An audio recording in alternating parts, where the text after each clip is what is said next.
Habang tayo tumatagal sa Panginoon, nagmamature, dapat mas nare-relax ang ating pananalig, hindi napupuno ng stress at hindi napupuno ng mga needless troubles. One of the greatest teachings of Jesus is that we are free to rest.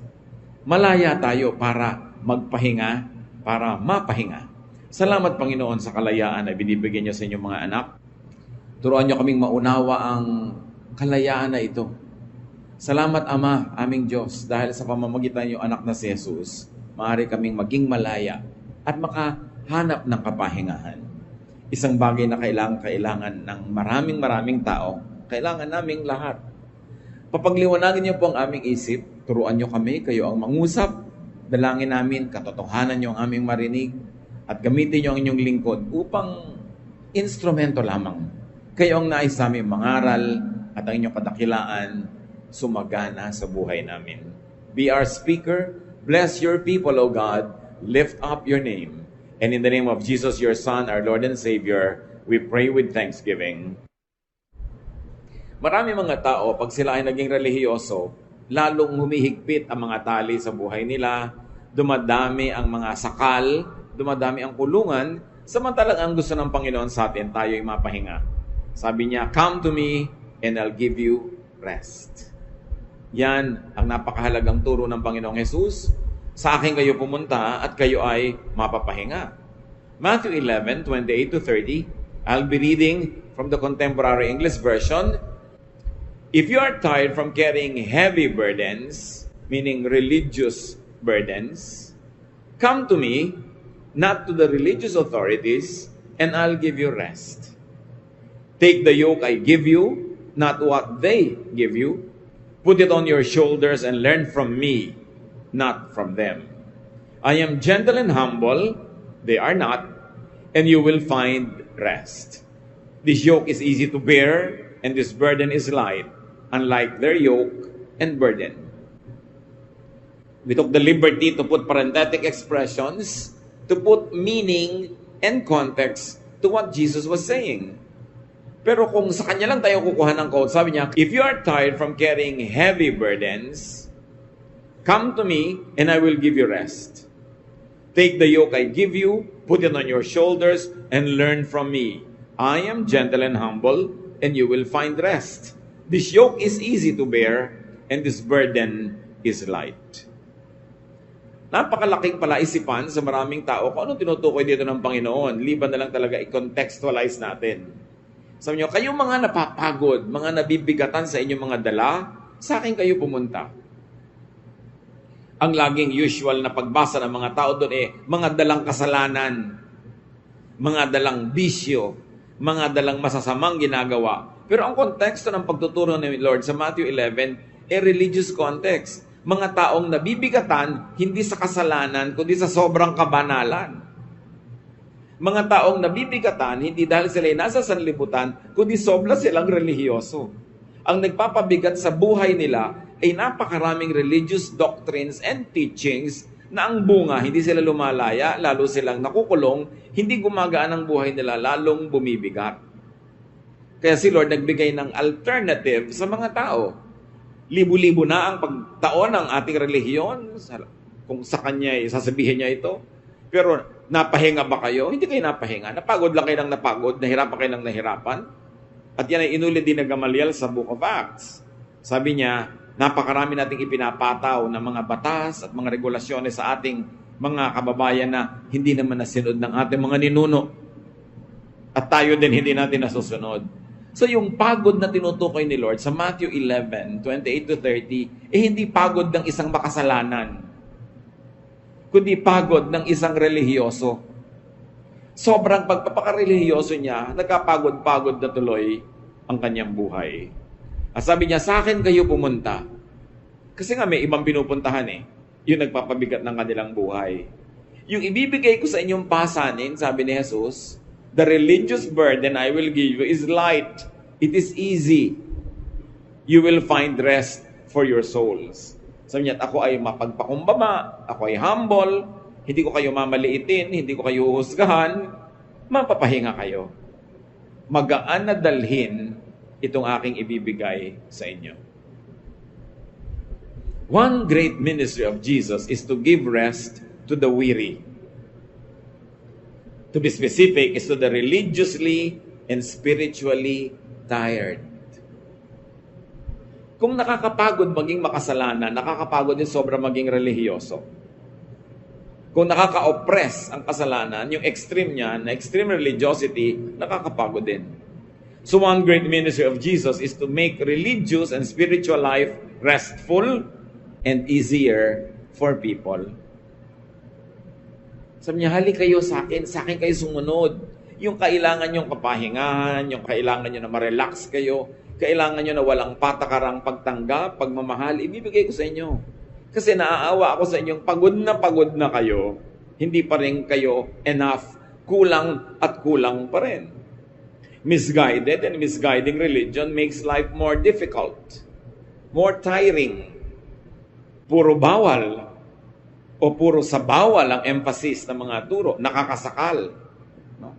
Maraming nagkukulang tuloy dahil sa dami ng regulasyon na hindi makayang sundin, kaya maraming kinakapos. At dahil kinakapos, napipilitang magkunwari at nakakapagod magkunwari. Kung atin talaga itong oobserbahan mga kapatid, misguided religion oppresses. Kasi kung meron kang kasalanan, hindi mo maipakita sa mga kapatiran, hindi mo masabi, kasi huhusgahan ka. Liliit ang pagtingin sa'yo. Baka tanggalan ka ng ministry kung may kulang. Kaya ang mga pamilya, lalo buong family, umaten ng church. Pag merong anak na naging addict, pag may anak na naging unwed mother, pag may anak na nagkaroon ng maraming problema, hindi nila masabi sa church. Nahihiya sila. Sasabihin, ano na lang sasabihin sa atin sa church? Deacon pa naman ang tatay mo. Ako pa naman, nasa kuwari. In other words, naging burden na lagi kang may patunayan, naging burden na lagi ka dapat na perfect, at pagka less than perfect ka, napipilitan ka magkunwari. Nakakapagod. Hindi yon ang espiritualidad na gusto ni Jesus. Sabi niya, you relax lang kayo. Paano mga kapatid makaka-relax? Makaka-relax ka lang kung perfect ka kasi wala kang itatago. O kaya, makaka-relax ka lang kung kayo mismo ay nagpapatawaran, kayo mismo ay tumatanggap sa isa't isa, hindi naghuhusgahan, hindi nagsusumbatan, hindi nagsusumbungan, doon ka lang marerelax. Kaya ba natin maging perfect? Hindi. Alam yun ni Jesus. Kaya ang ginawa niya, niluwagan niya. Dahil gano'n naman talaga ang original intention ng Diyos para sa mga tao. Kaya noong ang mga religious leaders ay pinagsasabihin ni Jesus, sabi niya sa Luke 11:46, "You experts in the law, woe to you, because you load people down with burdens they can hardly carry, and you yourselves will not lift one finger to help them." Sabi niya, may kakahinatan kayo, may pupuntahan kayo, lagot kayo, mga experts of the law. Ang ginagawa niyo, pinapahirapan niyo mga tao, ang dami niyong ipinapataw na utos, ang daming requirement, ang daming regulasyones, na hindi nila makaya. Tapos di nyo naman tinutulungan kayanin yun. In fact, kayo nga, hindi nyo kinakaya yun sabi ni Jesus. Kaya kung bibilangin ninyo ang lahat ng comment ni Lord na nangre-rebuke, napakarami na ni-rebuke niya mga religious leaders na nagpapahirap sa tao. Yun ang woman caught in adultery was not even rebuked as sharply as the religious leaders were rebuked. Kasi ang ayaw na ayaw ni Jesus ay yung relihiyon na pabigat sa buhay. Na siyang nagiging puntahan ng maraming tao, nagiging relihiyoso noon, maski ngayon. Nakakatanggap nga ako ng mga tanong sa Facebook. Sabi, Pastor, yung buong pamilya po namin nagsaserve sa church. Minsan po, umabsent kami kasi anniversary ng mga lola namin sa probinsya. Di buong pamilya kami umuwi. Napagalitan kami. Pagkatapos, minsan naman, may namatay na kamag-anak namin. Di sabay-sabay din kaming absent. Napagalitan kami. Nung nakakatatlo na po kami, gusto na kaming itiwalag. Anong gagawin mo kung may kailangan na family event? Hindi ba pwedeng umabsent? So, kasi po, kami, mga lingkod kami. Yun nga, lingkod ka nga, kaya lalo ka naman dapat may privilege, so pwede ka namang mapahinga. Lalo't kailangan. Huwag lang naman ang dami mo ng absent na walang kalatoy-latoy ang dahilan. Pero ano ba yung may ikakasal kayong pinsan, a-attend kayo, masama ba yun? Minamasama ng church, nahirapan yung mga tao. Na dati, maluwag ang buhay nila, ngayon pati haba ng buhok nila, kukulayan yung buhok nila ay nire-regulate. Pati, hindi ka pwede mag-boyfriend hanggang nasa ganito kang edad. Hindi ka pwedeng mag-ganito. Dumami ng dumami yung bawal, na kahit nung panahon nga ni Jesus na ang dami ng bawal, wala yung mga bawal na yun eh. Nadagdagan. Hindi ka pwedeng mag-play ng secular music. Hindi ka pwedeng mag-ganito. Sino may sabi na may secular at may sacred music? What makes music sacred is its content, the words. So kahit hindi yan kinakanta sa church, kahit kinakanta sa radyo, sa TV, kung magaganda yung words at hindi laging kailangan tukol sa Diyos, kung halimbawa pinupuri mo ang napakagandang sampagita, abay napakagandang song of worship yon kung kinikilala mo na ang sampagita ay likha ng Diyos. At ang kagandahan belongs to God because God is beauty. Hindi naman kailangan laging yung pangsimbahan ng kanta. Pero dumami ng dumami ang regulasyon. Humihirap ang buhay. So people go underground. Nagiging kunwari lang naman eh. Hindi naman nagiging perfect. Nagbabalat kayo lang. Kasi nga, mahuhusgahan. Yun ang ayaw ni Jesus. Sa Matthew 23:13-14, another rebuke niya sa mga religious leaders. Sabi niya, you Pharisees and teachers of the law of Moses are in for trouble. You're nothing but show-offs. You lock people out of the kingdom of heaven. You won't go in yourselves and you keep others from going in. Can you imagine these harsh words? Hindi binitawan ni Lord sa prostitute, sa tax collector. No, sa religious leaders. Sabi, may nakalaan sa inyo na tapat na parusa sa inyong mga pagmamalabis. Puro lang kayo pasikat. Ganun. Hindi nyo pinapayagan ng taong makarating sa langit. Kayo man, hindi rin naman kayo pumapasok. At ang langit na ito, hindi lang laging yung langit na kaligtasan ng kaluluwa pag namatay ka. Kasi ang langit din ay dito sa lupa. Yung tahimik ka, payapa ang iyong loob. Hindi ka naliligalig, hindi ka nagkukunwari, hindi ka stress. Langit din yun. Thy kingdom come, thy will be done on earth as it is in heaven. So it is possible to have a slice of heaven on earth. And heaven is peace. Heaven is love. Heaven is contentment. Sabi niya, alam nyo, hindi makakaranas ng heaven o peace o katahimikan ng mga sumusunod sa inyo sa dami ng pinagbabawal nyo na kahit sila supermen or superwomen, imposible nilang masunod lahat. Needless religious regulations make it hard for people to enjoy God's heaven, which could mean rest or peace while on earth. Yung heaven naman kasi hindi lang sa kabila ng mga ulap.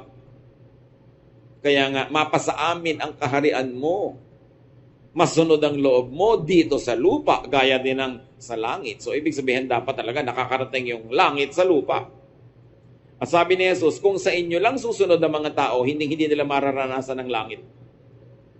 Kasi lagi nyo pinapagilty, lagi nyo pinapagalitan, lagi nyo pinipilit magtago at magkunwari ang mga tao. Be free from needless religious regulations, control, and burdens. That is what Jesus' will is for you. Hindi tayo gusto ni Lord na ipahamak, ipatali, ipakulong. Sabi niya, I came that you might have life and have it abundantly. So Jesus reduced the law into one, and that is love. Sabi sa kanya, alin po ang pinakamataas na uri ng kautusan? Sabi niya, love God and love others as you love yourself. So, ano na lang ang bawal kung love na lang ang law? Di yung hindi loving at hindi kind, yun ang bawal. So, hindi bawal magkulay ng buhok. Ngayon, kung yung buhok mo nakatusok sa mata ng katabi mo na sobrang nakatirik, bawal yun kasi hindi na yung loving eh. Diba? Kung ninanakaw mo yung pangkulay ng buhok mo, hindi na yung loving. Pero yung kulay lang itself, anong moralidad ng kulay ng buhok? Ano ang moralidad ng gupit ng buhok, ng haba ng buhok? Pharisaic issue yan. Hindi yan issue ni Jesus. Ano ang bawal na isuot? Kung ang tao ay sobrang naaakit na sa'yo, hindi na makapag-concentrate dahil nakabulwak na ang lahat ng dapat mo sana ikinikip-kip at tinatago, di bawal yun kasi hindi loving. Because you cause people, to be defocused on what is good and to be obsessed with you. Hindi mo naman sila mamahalin kung pansinin ka nila. So, masama, nakakasama. Pag pinansin mo sila, kanila, hindi mo rin masusuklian ng pansin. So, tinakaw mo lang sila, nagiging unkind. So, yun ang mga bawal. Yung hindi loving. Kasi isa na lang nga natin ang law, sabi ni Lord, love. Sabi niya, by this, people will know that you are my disciples. Hindi by your hairstyle. Hindi by the length of your hemline. Hindi by the version of Bible you read. Sabi niya, if you love one another, people will know that you believe in me. That you are my disciples. And because you are loving, you'll be ethical. Your ways will be considerate. You will be very, very accommodating to people. Yun ang kaisa-isang iniwan ni Jesus na command. Bakit pinaparami ng mga Kristiyano? Bakit pinapadami pa ang pagpapahirap? At sinasabi ni Paul, love is patient and kind. Kung impatient ka dahil sa ang dami mong pinapagawa, pinagbabawal, hindi ka na kind nun, hindi ka na loving. Lalo mo na be-break yung law ni Jesus. Now, freedom from the law means freedom from sin. Bakit ba dumating si Jesus? At bakit siya sinundan ni Pablo?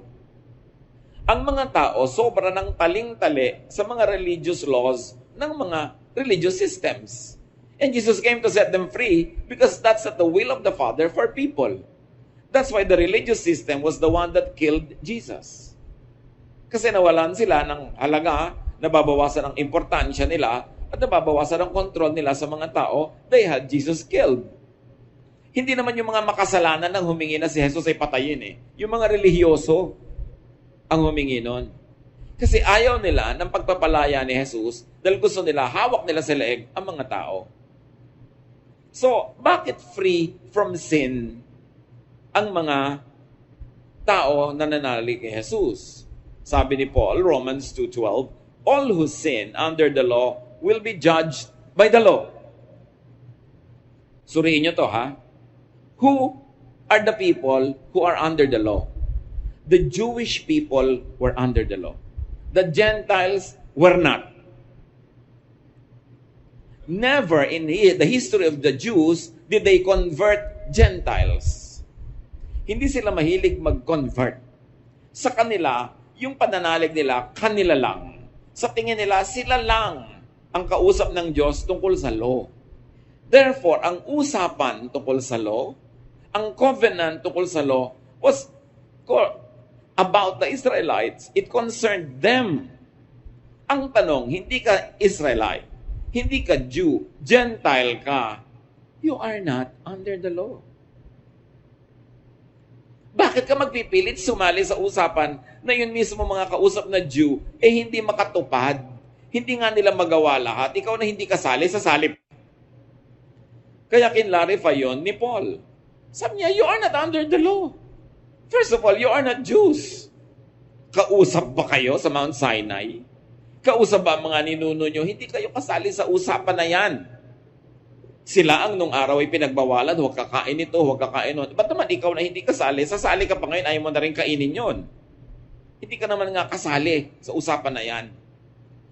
Ang point is, the law was given as a covenant with the Jewish people who were freed from slavery in Egypt. Ang tanong, kasali ka ba o ang mga ninuno mo sa nag-Exodus? Bakit ka sasali sa contract na yon? Ang hirap-hirap sundin. Kaya si Jesus mismo, pinalaya na niya yung mga Jews, yung mga Hudyo, sa mga usapan na yon, sa mga regulasyones na yun, ng pagkain, ng Sabat, at kung ano-ano. Kaya, binrake na nga ni Jesus kung tutuusin yung law of the Sabbath, yung mga law ng cleansing law, yung mga purification law, para ipakita niya na tapos na ang usapan na yan. Meron ng bagong usapan, meron ng New Covenant, meron ng New Testament. Gusto na ng Ama sa Langit ay lumuwag ang inyong mga buhay, makalaya kayo sa effect ng law. Ngayon, yung mga Gentiles, na kahit kailan hindi naging under the law, lalo namang hindi nakasali sa usapan na yon. Pero, yung mga Jewish Christians, akala nila, pag naging Christian sila, Jew pa rin sila. So may mga conservative Jews who maintained that Christians or Jews who had become Christians must still be under the law. Kaya nung may mabalitaan nila na may mga Gentiles na naging Christian, in-insist nila, o kayo mga Gentile, hindi kayo under the law. Hindi kayo mga circumcised. Ngayong nagiging Christian kayo, dapat maging Jew muna kayo. Kailangan pa circumcise kayo. Kaya nagalit si Paul. Sabi niya, the Gentiles will have a circumcision of the heart. It's a spiritual circumcision, not a physical one. Kayo nga, hirap na sa mga inuto sa mga ninuno natin. Pati ba sila na iba ang ninuno, idadamay nyo pa sa usapan na yan? Kaya nagkaroon ng maraming issue noon. Kasi ayaw ng mga Jewish Christians na yung mga Gentile ay kumain ng mga bawal sa mga Jew. Kaya nga, si Paul, sabi niya sa Romans 6:14, for sin shall no longer be your master, because you are not under the law, but under grace. Sabi niya, hindi na kayo alipin ng kasalanan. Not because you are sinless. Not because you are perfect. But because the law has no power on you. Hindi kayo Jew. At number 2, kahit Jew kayo, nanali kayo kay Jesus, napalaya na kayo sa hold nung law, sabi niya, you are not under the law. Therefore, you are not guilty. No longer under the law. Therefore, not in sin. Remember, the believer in Jesus is sinless, not because the believer is holy, but because the law that makes you sinful when you break it does not have a hold on you. At yun talagang nilinaw na masyado ni Pablo. You are not under the law but under grace. Kaya ang mga evangelical Christians, we say, we are saved through faith in Christ by grace of the Father. Bigay lang, regalo lang. Itinuturing akong walang kasalanan, hindi dahil wala akong kasalanan, kasi hindi naman ipinapatupad at pinapairal sa buhay ko yung law that was in effect in the lives of the Jews. Kaya nga, buti ka, hindi ka Jew, hindi ka kasali sa usapan. Ba't ka ngayon kusang sasali pa doon? Dahil yung mga Jew mismo, pinalaya na ng Panginoong Jesus. So, believers are free not because of 100% submission to religious law, but because of the punishing effect of the law has been voided by grace. Parang ganito, no parking, nakalagay, nagpark ka, may huhuli ngayon sa'yo, uy, bawal niya mag-park, hulihin kita. Pero sabi mo, exempted ako sa law na yan. Yun, voided. Because the law was voided for you. Kaya ngayon naman mga Christian, not knowing that and not knowing the history of the Jewish people and that the history of the covenant was with the Jewish people, not with the Gentiles. Gentiles na nga sila, pinapagod pa nila ang sarili nila na maging Jewish. Kaya ngayon may mga uso-uso pa na kinokopya nila yung mga patilya ng mga Jew, yung mga suot, yung mga tradisyon sa mga Jews, yung mga piyesta nila, and even Jewish terms. Ayaw na nilang gamitin yung Greek, even English terms of names in the Bible, kailangan Jewish pa. Well, there's nothing wrong with using the names. Kaya lang, something becomes wrong when you say it's the only name that works and they should be called only by that name. Dahil nagkakaroon ka ng bagong amo. Una, kailangan ka maging Jewish. Second, nagiging second class tao ka kasi magiging first class yung mga Jew eh. Kaya nagkakaroon ng political dimension yon pagka sumali ka sa ganung mga usapin. Many churches emphasize freedom from the law, yes, but only in matter of salvation. Sasabihin nila, salvation is free. You are free from the law. Pero oras na na-save ka na, sinabi mong believer ka na, tatampakan ka na naman nila ng mga bagong laws. So yung pala, sandali ka lang free from the law. But the moment that you accept Jesus and you have become a member of the church, ang dami na namang laws. E di parang deceptive yun. Nasaan yung freedom in the Lord? Nasaan yung gaan? Remember, freedom is not licensed to do anything you like. Because merong law na love. So ang standard mo na lang, is this loving? Will what I do be loving? Pag pagbabawalan ko ba ang pamilya na ito na umabsent, na may event sila sa probinsya, loving ba yun? O gusto ko lang silang laging gamitin sa church, kaya mamatay ang lola nila, ikasal ang pinsan nila, o may event. Basta, nandito sila dapat naglilingkod, di ginawa mo lang silang instruments. Hindi mo sila minamahal. Chinichimay mo lang yung mga tao. Which is really happening in many churches. Ang tingin lang sa'yo, alila.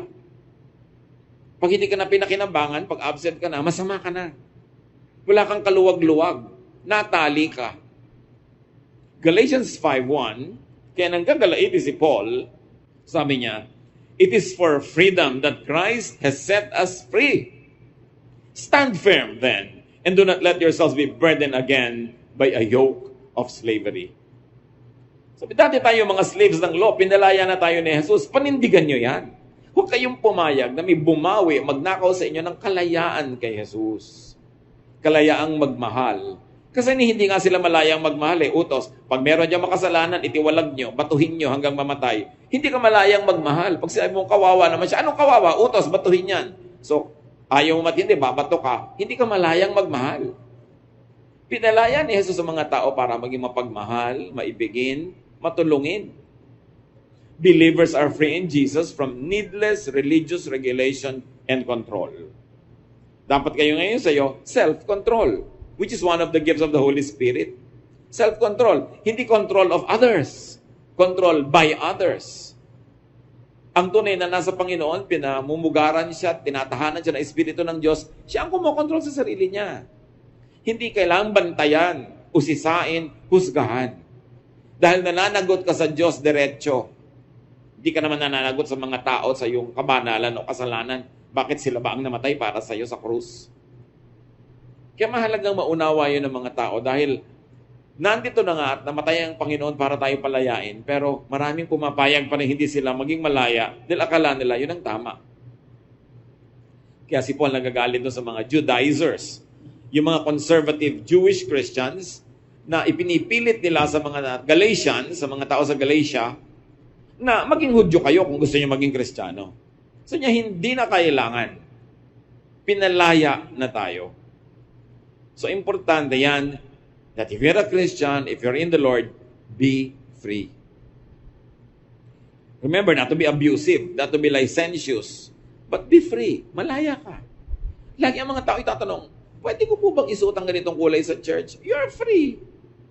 Pero sana huwag naman kayong masilaw at mabulag dahil nung makita ka namin ay sobra kang maliwanag, nadapa na tuloy kami dahil nasilaw na kami. So hindi na loving yun, di ba? Pwede po ba akong ganito? Pwede bang mag-birthday? Pwede bang maglagay ng Christmas tree? Pwede bang magpasko? Ang daming pwede ba? Ang daming hindi pwede, ang daming bawal pagka tinuos mo yung mga tao. Pero the Christian is free to do anything that Jesus does not prohibit. So ang itatanong mo lang, ipinagbawal ba ni Jesus yan?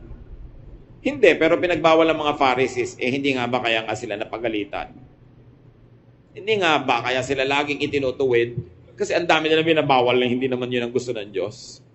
Sinasakal yung mga tao. Kaya mga kapatid, if you're in the Lord, act free. Huwag tanong ng tanong, pwede po bang mag-birthday party? Pwede po bang magpatugtog? Magpatugtog ka. Kaya lang, pag-aralan mo dahil responsible ka sa sarili mo. Loving ka ba kung ang pangit-pangit, ang mali-mali ng mga words ng kantang pinapatugtog mo, tapos may kumanta, may naniwala doon, sinunod yon. Loving ba yon? Kaya actually, napakaganda nung law na love. Kasi mag-iisip ka. Hindi lamang letter of the law na nasunod mo, hindi ka nagpatugtog, so akala mo loving ka na. Pero iba pag sinabing love mas magiging maganda yung effect. And you don't only act free, set other people free. And let other people be free. Merong isang conservative na taga-church. Sabi niya doon sa isang babaeng nakasalubong niya, ganyan ba? Ganyan ba damit ng Kristiyano? Sabi niya talaga, kinokontrol niya yung isusuot ng kapwa. Alam niyo, sabi ni babaeng kinokontrol, sabi niya, ate, buong buhay, pobreng-pobre ako. Kamakailan lang ko nagkapera-pera na nabili ko yung gusto ko, tapos gusto mo, hubarin ko pa. Dito mahimik ngayon si bully ate. Ano nga bang pakialam mo sa suot ng kapwa mo? Dahil mas malaki ang Bible mo, dahil mas matagal ka na sa church, marami kang verses, papakialam mo isusuot niya? Hayaan mo siya managot sa Diyos. Kung mali yun o tama yun. Marami kasi Kristiyano, parang pulis. Sin niyang ginagawa mo. Ganito, ganyan-ganyan. Yun ang mga na-criticize ni Lord. Now, hindi masama to rebuke in love, ha? Pero tiyakin mo na may love. Hindi lang dahil ang kala mo, ang dumi niya, ang linis mo, i-rebuke mo. Tanungin mo ng sarili mo, mahal ko ba talaga siya? May malasakit ba talaga ako? Ito bang pamumuna ko ay out of malasakit o dahil lang self-righteous ako? Kailangan malinaw yon. Ngayon, kung nagmamahal ka, pwede kang mamuna. But earn your right to be heard first. So bago mo punahin yung isang tao, tanungin mo muna sarili mo, may nagawa na ba ako mabuti para sa kanya? Natulungan ko na ba siya? Napaglilingkuran ko ba siya? Hindi yung wala ka namang ginagawa, tapos papasok ka sa buhay niya para mo siya diktahan dahil ang iniisip mo, mas banal ka kesa sa kanya. Yun yung ayaw na ayaw ng Panginoon. Huwag tayong manakal ng kapwa dahil si Lord hindi rin tayo sinasakal. Jesus teaches rest. Magtataka kayo, yung mga tinatawag ng mga makasalanan nung panahon ni Jesus at is sa Kanya. Nung pumunta siya sa Jericho, doon siya kumain sa bahay ni Zacchaeus, isang chief tax collector. Nagulat ang lahat na insulto. Ba't siya doon kumain? Hindi sa bahay ng mga priests, for instance. Punta siya sa bahay ni Mary at Martha, mga babaeng pinagbabawalang makibarkada sa mga kalalakihan, pero laging nandun ang Panginoon, kaibigan niyang matalik ang magkakapatid na ito, pati na yung kapatid nilang lalaki na si Lazarus.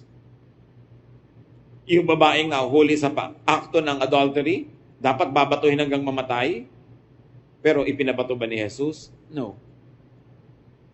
Sabi niya sa babae, sin no more. Hindi niya pinagalitan, hindi niya idinihin, sabi niya, tigilan mo na yan. Dahil na-protect na niya yung babae na yon sa pagkakabato, may right na siyang sabihin, sin no more. Para hindi na kailangang mangulit na naman sa buhay mo yan. Yung babaeng inaisip ng marami ay dating prostitute, pumasok sa isang bahay na nandun si Jesus, nagbasag ng pabango, binuhos kay Jesus, nag-minister siya. Malaya siya na gawin yung gusto niyang gawin. At sabi ng mga lalaki doon nakaupo, kung talagang prophet tong Jesus na ito, dapat alam niyang masamang babae ito. Hindi niya papayagang mahipo kahit paan niya, pero pinayagan niya. Yung babae at is kay Jesus. Ang tanong, kung ikay relihiyosa, at is ba sa iyo mga kaibigan mo? At is ba sa iyo mga kamag-anak mo? At is ba sa iyo mga office mates mo? O pasong-paso sa iyo? Kasi wala kang ginawa kundi mamuna. Wala kang ginawa kundi mang-correct, mang-rebuke. Hindi ganun si Jesus. Kaya malalaman mo, am I Jesus-like or am I like the Pharisees? Pag pumasok ako sa isang lugar, will people stop what they do because I will judge them? Or will they just go on because they are relaxed? Ang layo ng mga Kristiyano kay Kristo. Kaya si Mahatma Gandhi, sabi niya noon, I have no trouble with Christ. My trouble is with Christians. Kasi para talagang hindi nare-reflect ng mga Kristiyano si Jesus, ang nare-reflect nila yung mga Pharisees and priests of old Israel. Now, Jesus teaches rest. So do not follow religions that exhaust you. Hindi si Jesus ang nangunguna doon. Do not impose regulations that make people fail. Bakit sobrang mong tataasan ng standard para magbagsakan ng lahat? Help people succeed. At lalong-lalo kung hindi ka na nga Jew, huwag ka nang makisangkot sa mga usaping Jewish. Pinalaya na nga sila. Ikaw na hindi kailangan yung pagpapalaya na yon, sasali pa. Pag nagbabasa kayo mga kapatid ng mga verses, Old and New Testament, ang laging salaan si Jesus. Yung salaan, alam nyo, di ba, pag may ibinuhos ka doon, dapat lalampas yung mga lalampas, yung maiiwan, puwera. Ganun din, salain nyo kay Jesus ang mga utos, ang mga katuruan. Pasado ba to kay Jesus? Gusto ba nito Jesus? Kasi kung hindi papasa kay Jesus, kasali na yun sa mga nabura. Labing ba to? Talaga bang hindi ako pwedeng kumain ng hito? Hindi ba ako pwedeng kumain ng tuna kasi walang kaliskis? Ano bang sinabi ng Panginoon tungkol sa pagkain? Sabi niya, hindi mahalaga kung anong pumapasok sa bibig ng tao. Ang mahalaga kung anong lumalabas sa bibig, mga salita. Diyan ka mahuhusgahan. Hindi sa pumapasok. So, yung mga tungkol sa pagkain na yon, lampas na. Pinawalang bisa na ni Jesus. Ngayon, yung mga iba ang hilig-hilig sa ibang ka-istriktuhan ng Leviticus, kung ipagpipilitan nyo ang isa doon, sundin nyo lahat. Huwag kayong gagalaw pag Sabado dahil pinagbabawal yon. Huwag kayong uupo sa mga bus dahil baka may umupo itong babae nagme-menstruate, unclean yung silya na yon. Malalaman mo pa ba yon? So sabi mo, pwede na hindi sundin yon. Yung pala, ba't yung iba pinipilit mo?